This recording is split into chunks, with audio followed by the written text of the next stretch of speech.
Imagine being called one of the greatest actors of your generation, praised by critics, loved by audiences, delivering masterclass performances for over 2 decades. And yet, every single year when Oscar night comes, your name is announced, but someone else walks up to that stage. That was Leonardo DiCaprio's reality.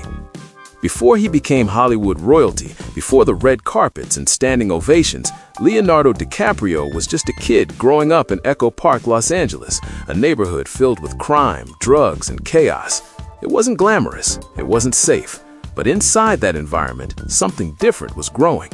While other kids were getting into trouble, Leo was memorizing lines in his bedroom mirror. His mother, Ermeline, believed in him before the world ever did. She drove him from audition to audition, hearing the same words over and over. "Sorry, kid, you're not what we're looking for." At one point, agents even suggested he change his name to something more American.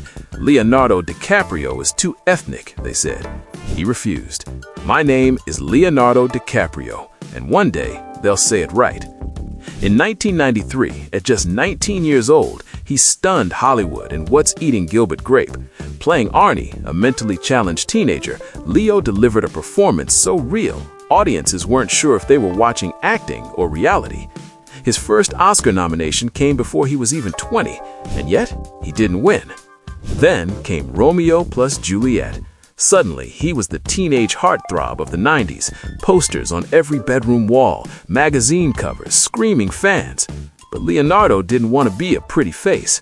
Then, in 1997, everything changed. Titanic, a $200 million gamble, the most expensive movie of its time.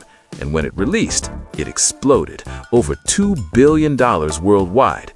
Jack Dawson wasn't just a character, he was a cultural moment. And Leo became the biggest star on the planet. But here's the twist. Despite Titanic winning 11 Oscars, Leonardo DiCaprio wasn't even nominated. That's when the real fight began. Instead of choosing safe roles, Leo did something risky. He walked away from romance and straight into darkness, the Aviator. He transformed into Howard Hughes, portraying obsessive-compulsive disorder so convincingly that mental health experts praised the accuracy. Oscar nomination? No win. Blood Diamond, a brutal African war thriller. He mastered a South African accent and delivered one of his most intense performances. Oscar nomination? No win. Then came Shutter Island, Inception, The Great Gatsby, complex, layered, fearless roles. Still no Oscar. In 2013, he went all in, The Wolf of Wall Street. Jordan Belfort, greedy, chaotic, morally corrupt. It was wild, it was controversial, it was electric. Most people thought, this is it, this is the year. But again, he lost. The internet exploded, memes flooded Twitter, Give Leo an Oscar became a global movement. But here's what most people didn't understand. The Academy often favors suffering, redemption, transformation. And in 2015, Leo gave them all 3. The Revenant.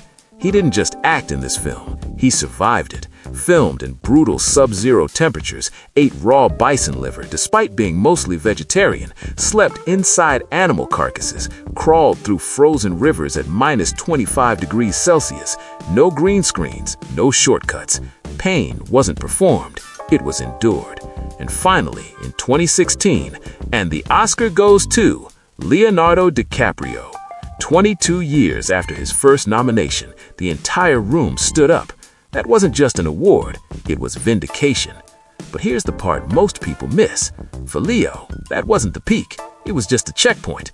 In 2019, he reunited with Martin Scorsese for Once Upon a Time in Hollywood, playing a fading actor struggling to stay relevant, a meta-reflection of Hollywood itself. Another Oscar nomination. Then, in 2023, he starred in Killers of the Flower Moon, portraying Ernest Burkhart in a chilling true story about greed and betrayal within the Osage Nation. Critics called it one of his most mature performances of his career. And in 2024 and 2025, Leo continued working closely with Scorsese on new projects in development, while also doubling down on environmental activism through the Leonardo DiCaprio Foundation, funding climate initiatives and indigenous protections worldwide. While other actors chase franchises, Leo chases legacy. He rarely posts, rarely explains himself, rarely campaigns aggressively for awards. He lets the work speak. And maybe that's why it took so long, because Leonardo DiCaprio was never trying to be popular. He was trying to be great, and greatness doesn't rush. So, if your dream feels delayed, if you feel overlooked, if the world keeps passing you over, remember this. It took 22 years for Leonardo DiCaprio to hold that Oscar, but when he did, the moment meant something. What do you think is Leo's greatest performance? Was it Titanic, The Wolf of Wall Street, The Revenant, or something else? Drop your answer in the comments. And if you love stories about resilience, legacy, and Hollywood icons who refuse to quit, make sure you subscribe, because sometimes the delay is the story.